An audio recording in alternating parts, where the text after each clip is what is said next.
വീടിന് മുന്നിലൊരു ചെറിയ ഗാർഡൻ എല്ലാവരുടെയും സ്വപ്നമായിരിക്കും. വീടാണെങ്കിലോ ഫ്ലാറ്റ് ആണെങ്കിലോ ഒക്കെ ഇത് പോസിബിളാണ്. ഈവൻ ചെറിയ 1 ബെഡ്റൂമുള്ള ഫ്ലാറ്റ് ആണെങ്കിൽ പോലും നമുക്ക് ചെടി വളർത്തണം എന്നുള്ളൊരു മനസ്സുണ്ടെങ്കിൽ അവിടെ സെറ്റ് ചെയ്യാൻ പറ്റും. ഗാർഡനിങ് ഈസി ആക്കാനുള്ള 7 ടിപ്സാണ് ഇന്നത്തെ വീഡിയോയിൽ പറയുന്നത്.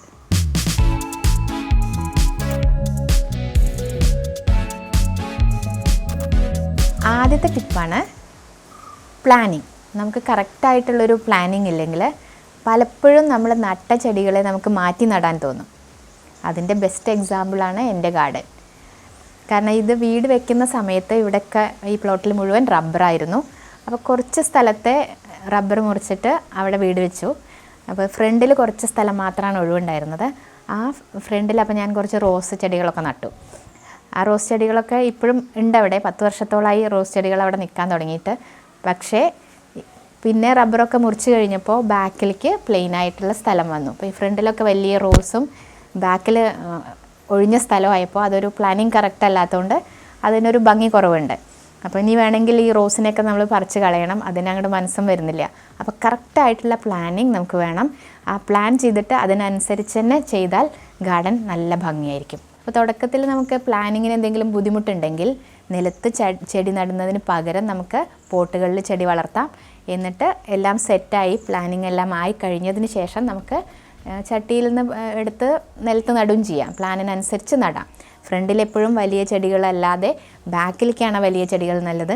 ഫ്രണ്ടിൽ ലോണോ അല്ലെങ്കിൽ ഹൈറ്റ് കുറഞ്ഞ ചെടികളാണോ എപ്പോഴും സെറ്റ് ചെയ്യാൻ നല്ലത്. ഇതിപ്പോൾ റോസ് ഫ്രണ്ടിലാവുകൊണ്ട് ബാക്കിൽ ഇനി അതിനേക്കാൾ ഹൈറ്റ് കൂടിയ ചെടികൾ വെച്ചാലല്ലേ ഗാർഡൻ ഒരു ഭംഗി ഉണ്ടാവുള്ളൂ. അല്ലെങ്കിൽ പിന്നെ റോസിനൊക്കെ അവിടെ നിന്ന് വെട്ടിക്കളഞ്ഞ് ലോണോ എന്തെങ്കിലും സെറ്റ് ചെയ്യണം. അപ്പോൾ ബാക്കിലത്തെ ചെടികളും കാണും. അപ്പോൾ നിങ്ങൾ കറക്റ്റായി പ്ലാൻ ചെയ്തിട്ട് വേണം സ്റ്റാർട്ട് ചെയ്യാൻ. ഇനി നമുക്ക് രണ്ടാമത്തെ ടിപ്പ് എന്താണെന്ന് നോക്കാം. അത് സോർട്ടിങ്ങും ഗ്രൂപ്പിങ്ങുമാണ്. പല തരത്തിലുള്ള പ്ലാന്റ്സൊക്കെ ഉണ്ട്. അതിന് ഓരോ പ്ലാന്റ്സിനും ഓരോ റിക്വയർമെൻ്റ് ആയിരിക്കും. അപ്പോൾ നമ്മൾ അതിനെ ഗ്രൂപ്പ് ചെയ്തിട്ട് ഒരേ റിക്വയർമെൻറ്റ് വേണ്ട പ്ലാന്റ്സൊക്കെ ഒരു പൊസിഷനിൽ വെക്കണം. ചിലതിന് സൺലൈറ്റ് നല്ലപോലെ വേണ്ടി വരും, ചിലതിന് സൺലൈറ്റേ വേണ്ടി വരില്ല, ഷെയ്ഡിലാവും വേണ്ടി വരിക. അപ്പോൾ അങ്ങനത്തെ ഗ്രൂപ്പ് ചെയ്തിട്ട് ഒരേ റിക്വയർമെൻ്റ് ഉള്ള പ്ലാന്റ്സ് ഒരേ സ്ഥലത്ത് വെക്കുകയാണെങ്കിൽ നമുക്കത് നനയ്ക്കാനും ഇതിനൊക്കെ നല്ല ഈസിയാണ്.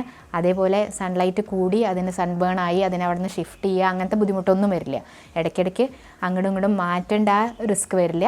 അപ്പോൾ അതിന് കറക്റ്റ് ആയിട്ട് അതിൻ്റെ പ്ലേസ്മെൻറ്റ് അതേപോലെ ഗ്രൂപ്പിങ്ങും കറക്റ്റായിട്ട് പ്ലാൻ ചെയ്തിട്ട് സെറ്റ് ചെയ്യുക. പിന്നെ പല പ്ലാന്റ്സിനും വെള്ളത്തിൻ്റെ റിക്വയർമെൻറ്റ് വ്യത്യാസം ഉണ്ടാവും. നമ്മൾ ഇൻഡോറായിട്ട് സെറ്റ് ചെയ്യണതാണെങ്കിൽ പ്രത്യേകിച്ചും ഇൻഡോർ പ്ലാന്റ്സിനൊന്നും നമുക്ക് എന്നും നനയ്ക്കേണ്ടി വരില്ല. ഈ സെൻസിവേരിയ പോലെയുള്ള പ്ലാന്റ്സൊക്കെ ആണെങ്കിൽ അതിന് ഇൻഡോറായി സെറ്റ് ചെയ്യുമ്പോൾ ആഴ്ചയിലൊരിക്കലേ ഞാൻ നനയ്ക്കാറുള്ളൂ. അപ്പോൾ ഈ സെറ്റ് ചെയ്ത് നോക്കൂ. ഇത് ഇങ്ങനെ ഈ സെൻസിവേരിയ സിലിണ്ടറിക്ക ഇങ്ങനെ സെറ്റ് ചെയ്യണത് എങ്ങനെയാണെന്നുള്ള വീഡിയോ മുമ്പ് അപ്ലോഡ് ചെയ്തിട്ടുണ്ടായിരുന്നു. എന്നിട്ട് കുറച്ച് പേര് എന്നോട് ചോദിച്ചു ആ പ്ലാന്റൊക്കെ ഇപ്പോഴും അങ്ങനെ തന്നെ ഇരിക്കുന്നുണ്ടോ, അതിന് ബേബീസ് വന്നോ എന്നൊക്കെ. ആ സിലിണ്ടറിക്ക ഇങ്ങനെ ഈ ടൈപ്പിൽ സെറ്റ് ചെയ്തതിന് ബേബീസ് വന്നിട്ടില്ല. പക്ഷേ ആ ബോട്ട് ഷേപ്പിൽ ഈ ഇതിൽ കണ്ടോ, ഇതിൽ 2 ബേബി പ്ലാന്റ് മുളച്ച് വരുന്നുണ്ട്. എല്ലാം നല്ല ഹെൽത്തി ആയിട്ടിരിക്കുന്നു. ഇതിങ്ങനെ ഗ്രൂപ്പായിട്ട് ഇതൊരു കൂട്ടം ആയി വെച്ചത്. ഇത് ഞാൻ ആഴ്ചയിലൊരിക്കലാണ് നനയ്ക്കുക. അപ്പോൾ നമുക്ക് അങ്ങനെ ഒരു സൗകര്യമുണ്ട്. ഒരേ റിക്വയർമെൻ്റുള്ള പ്ലാന്റ്സൊക്കെ ഒരു സ്ഥലത്താവുമ്പോൾ ഇതിന് ആഴ്ചയിലൊരിക്കൽ നനച്ചാൽ മതി. മറ്റേത് നമ്മൾ മിക്സ് ചെയ്ത് വെക്കുമ്പോൾ ചിലതിന് നനയ്ക്കണം, ചിലതിന് നനയ്ക്കേണ്ട, അങ്ങനത്തെ ബുദ്ധിമുട്ട് വരും. അപ്പോൾ അത് ഈസി ആവും നമ്മളിങ്ങനെ ഗ്രൂപ്പ് ചെയ്തിട്ടുണ്ടെങ്കിൽ. ഇനി മൂന്നാമത്തെ ടിപ്പ് പറയാം. അത് നമ്മൾ ഗാർഡനിങ്ങിൽ ബിഗിനർ ആണെങ്കിൽ എപ്പോഴും ഈസി ആയിട്ട് കെയർ ചെയ്യാൻ പറ്റിയ പ്ലാന്റ്സ് നിന്ന് തുടങ്ങാം. മണി പ്ലാന്റ്, സെൻസിവേരിയ അതൊക്കെ നല്ല ഈസി ആയിട്ട് കെയർ ചെയ്യാൻ പറ്റിയ പ്ലാന്റാണ്. അങ്ങനത്തെ പ്ലാന്റ് നിന്ന് തുടങ്ങുമ്പോൾ നമുക്കൊരു കോൺഫിഡൻസ് കിട്ടും. പിന്നെ നമുക്ക് അതിൽ നിന്നിങ്ങനെ എക്സ്പാൻഡ് ചെയ്ത് ഏത് പ്ലാന്റിൻ്റെയും കെയറും ഇതൊക്കെ നമുക്ക് ബുദ്ധിമുട്ടില്ലാണ്ടേ വരും. നേരെ മറിച്ച് ആദ്യം തന്നെ നമ്മൾ കലാത്തിയ പോലെയുള്ള ചെടികളിലേക്ക് പോയിട്ടുണ്ടെങ്കിൽ അത് നമ്മളെ ആകെ മൂഡ് ഓഫ് ആക്കും. കാരണം അതിന് പല ഇഷ്യൂസും വരും. തുടക്കത്തിലേ അതിൻ്റെ ഇതൊന്നും ശരിയാവില്ല, ഞാൻ വളർത്തിയാൽ ശരിയാവില്ല എന്നുള്ളൊരു തോന്നൽ വരും. അപ്പോൾ അത് വരാതിരിക്കാൻ ആദ്യം ഇങ്ങനത്തതിലൊന്നും കോൺഫിഡൻസ് വന്നു കഴിഞ്ഞിട്ട് പതുക്കെ നമുക്ക് ഏത് ചെടിയിലേക്കും അഡ്ജസ്റ്റഡ് ആവും. അങ്ങനെ നമ്മുടെ ഗാർഡൻ നമുക്ക് എക്സ്പാൻഡ് ചെയ്യും ചെയ്യാം. നാലാമത്തെ ടിപ്പാണ് ഗാർഡനിങ്ങിന് വേണ്ട അത്യാവശ്യം ടൂൾസ് നമ്മുടെ അടുത്ത് ഉണ്ടാവുക എന്നുള്ളത്. അപ്പോൾ ഈ ടൂൾസ് നമ്മുടെ അടുത്തുണ്ടെങ്കിൽ നമ്മുടെ ജോലി നല്ല ഈസി ആവും. ഇതിൽ പലതരത്തിലുള്ള ടൂൾസ് നിങ്ങൾക്ക് കാണാം. ഈ പ്രൂണിങ് നൈഫ് ഏറ്റവും എസെൻഷ്യലായിട്ടുള്ളൊരു സംഭവമാണ്. നമുക്ക് അത് കത്രിക വെച്ച് കട്ട് ചെയ്യുകയാണെന്നുണ്ടെങ്കിൽ ചിലപ്പോൾ അത് കറക്റ്റായി കട്ടാവില്ല. ഇത് കുറച്ച് ബലമുള്ള കമ്പുകളും ഇതുകൊണ്ട് സുഖമായിട്ട് മുറിക്കാൻ പറ്റും. റോസൊക്കെ നമുക്ക് എപ്പോഴെപ്പോഴും ഡെഡ് ഹെഡ് ചെയ്യേണ്ടി വരും. പൂ വിരിഞ്ഞു കഴിഞ്ഞാൽ അത് വാടിയാൽ അപ്പം മുറിച്ച് കളയണം. അപ്പോൾ അതൊക്കെ വളരെ ഈസി ആയിട്ട് മുറിക്കാൻ പറ്റും. അതേപോലെ ഇത് കണ്ടോ, ഇത് ചട്ടിയിലും അതേപോലെ നിലത്തൊക്കെ പുല്ല് മുളച്ചിട്ടുണ്ടെങ്കിൽ ഇതുകൊണ്ട് നമുക്ക് ഇങ്ങനെ ഡീപ്പായിട്ട് എടുക്കാൻ കിട്ടും. മറ്റേ നമ്മളത് കൈ വെച്ച് പറിക്കുകയാണെന്നുണ്ടെങ്കിൽ അതിൻ്റെ വേര് അവിടെ തന്നെ ഇരുന്ന് തലപ്പ് പൊട്ടി പോന്നിട്ട് വീണ്ടും അത് മുളച്ച് വരും. അപ്പോൾ നമ്മൾ ഇത് വെച്ചിട്ടാണ് അത് പുള്ളി ചെയ്യണമെന്നുണ്ടെങ്കിൽ അത് കറക്റ്റായിട്ട് അടിയിൽ കൂടെ പറഞ്ഞു പോരും. പിന്നെ അതേപോലെ ചട്ടിയിൽ മണ്ണ് നമ്മൾ ഇടയ്ക്കിടയ്ക്ക് ഇളക്കി കൊടുക്കണം. മാസത്തിലൊരിക്കലൊക്കെ അത് മണ്ണിങ്ങനെ കട്ടിയായി നിൽക്കണത് ഒന്ന് ബ്രേക്ക് ചെയ്ത് കൊടുക്കണം. എന്നാലാണ് ചെടികൾ നന്നായി വളരൂ. അപ്പോൾ ഈ സംഭവം കൊണ്ട് തന്നെ നമുക്കത് ചെയ്യാം. അത് ബ്രേക്ക് ചെയ്യാൻ വേറെ ടൂളുണ്ട്, എന്നാലും ഇതുണ്ടെങ്കിൽ നമുക്കതും കൂടെ ചെയ്യാൻ പറ്റും. പിന്നെ വേണ്ടത് ഈ ട്രോവലാണ്. അതുകൊണ്ട് നമുക്ക് ചട്ടിയിൽ മണ്ണ് നിറയ്ക്കാനും ഇതൊക്കെ നല്ല സുഖമാണ്. പിന്നെ നിങ്ങൾ മണ്ണൊന്നും കയ്യിലാക്കി പരിചയമില്ലെങ്കിൽ ഗ്ലൗസ് ഇട്ടിട്ട് വേണം ചെയ്യാൻ. മണ്ണിലൊക്കെ തൊടുമ്പോൾ അത് ഗ്ലൗസ് ഇട്ട് ശീലമായിട്ടുണ്ടെങ്കിൽ ആദ്യം തന്നെ ഗ്ലൗസ് ഉപയോഗിച്ച് ശീലമായിട്ടുണ്ടെങ്കിൽ നല്ലതാണ്. നഖത്തിൻ്റെ ഇടയിലൊന്നും ചളി കയറില്ല. എനിക്ക് ഗ്ലൗസ് ഇട്ടിട്ട് പിന്നെ ചെയ്യുമ്പോൾ അത്ര വലിയ ഇഷ്ടമല്ല. ഞാൻ ആകെ ഗ്ലൗസ് ഉപയോഗിക്കുക ആ യൂഫോർബിയ ചെടികളുടെ അടുത്ത് പോകുമ്പോഴാണ്. അതിന് നല്ല മുള്ളാണല്ലോ, അത് തട്ടുമ്പോഴേക്ക് പൊട്ടിയിട്ട് നമ്മളുടെ വിരലിലൊക്കെ കയറിയിരിക്കും. പിന്നെ അതെടുക്കാൻ നല്ല ബുദ്ധിമുട്ടാണ്. അപ്പോൾ ഗ്ലൗസ് ഉണ്ടെങ്കിൽ പെട്ടെന്ന് അത് കയറില്ല. അത് യൂഫോർബിയയുടെ അടുത്ത് പോകുമ്പോഴാണ് ഞാൻ സാധാരണ ഗ്ലൗസ് എടുക്കാറ്.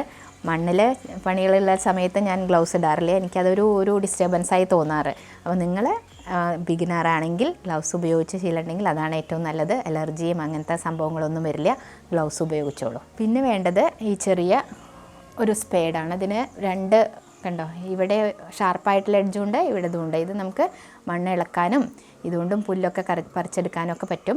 അതേപോലെ ചെറിയ ചെറിയ എന്തെങ്കിലും ചെടികൾ നടാനൊക്കെ ഇത് ധാരാളം മതി. ഇനി 5ാമത്തെ ടിപ്പ് എന്താണെന്ന് നോക്കാം.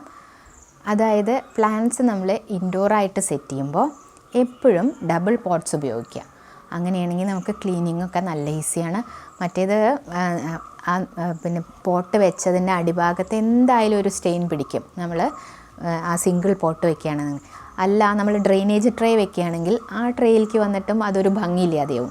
നേരെ മറിച്ച് ഇങ്ങനെ നമ്മൾ ഡബിൾ പോട്ടാണ് ഉപയോഗിക്കുന്നത്. ഔട്ടർ പോട്ടിന് ഡ്രെയിനേജ് ഹോൾ ഇല്ല എന്നുണ്ടെങ്കിൽ നമ്മൾ നനയ്ക്കുന്ന സമയത്തൊന്ന് കെയർഫുൾ ആവണമെന്നേ ഉള്ളൂ. ചെടി എപ്പോഴും നല്ല ഭംഗിയായിട്ടിരിക്കും. അതിൻ്റെ അടിഭാഗവും എല്ലാം വെച്ച സ്ഥലം എല്ലാം ഭംഗിയായിട്ടിരിക്കും. പിന്നെ എപ്പോഴും നിലത്ത് ചെടികൾ വെക്കുന്നതിന് പകരം കുറച്ചൊരു ഹൈറ്റിലേക്ക് വെച്ചിട്ടുണ്ടെങ്കിൽ ഫ്ലോർ ക്ലീൻ ചെയ്യാനൊക്കെ എളുപ്പമാണ്. ഐ ലെവലിൽ വരുമ്പോൾ നമുക്കത് കാണാനും ഒന്നും കൂടെ ഭംഗിയായിരിക്കും. അത് ഹാങ്ങിങ് പ്ലാന്റ്സ് ആണെങ്കിലും ഈ ഡബിൾ പോട്ട് സിസ്റ്റം നമുക്ക് ചെയ്യാൻ പറ്റും. അതിനുമുണ്ട് ഔട്ടർ പോട്ടിന് ഡ്രെയിനേജ് ഹോൾ ഇല്ലാത്ത പോട്ടുണ്ട്. അപ്പോൾ അങ്ങനെ സെറ്റ് ചെയ്യുമ്പോൾ ഇൻഡോറായി സെറ്റ് ചെയ്യുന്നത് അല്ലെങ്കിൽ സിറ്റ് ഔട്ടിലോ ബാൽക്കണിയിലൊക്കെ സെറ്റ് ചെയ്യേണ്ടത് അങ്ങനത്തെ പോട്ടിലാണ് സെറ്റ് ചെയ്യണമെങ്കിൽ ഫ്ലോറൊന്നും വൃത്തികേടാവില്ല. 6ാമത്തെ ടിപ്പാണ് മൾച്ചിങ്.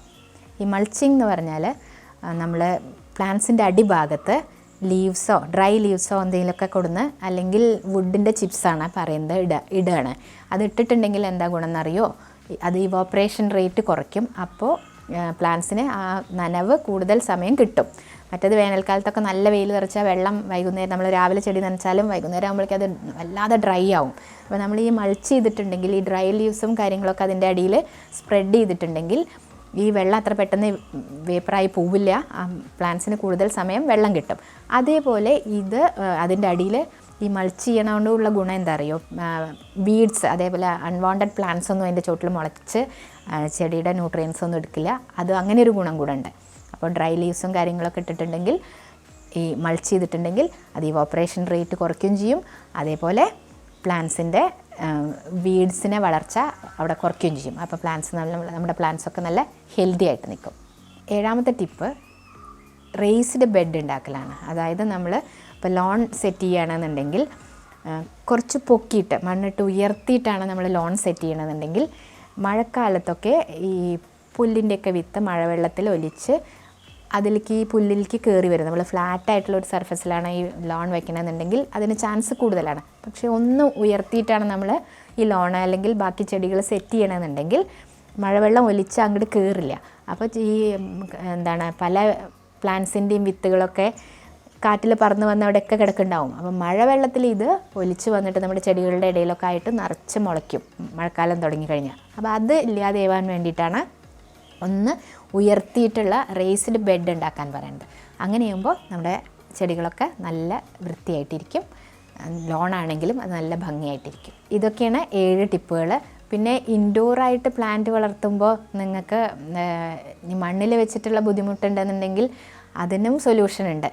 കാരണം നമുക്ക് വെള്ളത്തിൽ തന്നെ വളർത്താൻ പറ്റിയ ഇഷ്ടംപോലെ ചെടികളുണ്ട്. അതിൻ്റെ ഒരു വീഡിയോ നേരത്തെ അപ്ലോഡ് ചെയ്തിട്ടുണ്ട്, അത് കാണൂ. എല്ലാ ചെടികളൊന്നും വെള്ളത്തിൽ ഭംഗിയായിട്ടിരിക്കില്ല, പക്ഷേ ഭംഗിയായിട്ടിരിക്കുന്ന കുറേ ചെടികളെ നമുക്ക് സെറ്റ് ചെയ്യാൻ പറ്റും.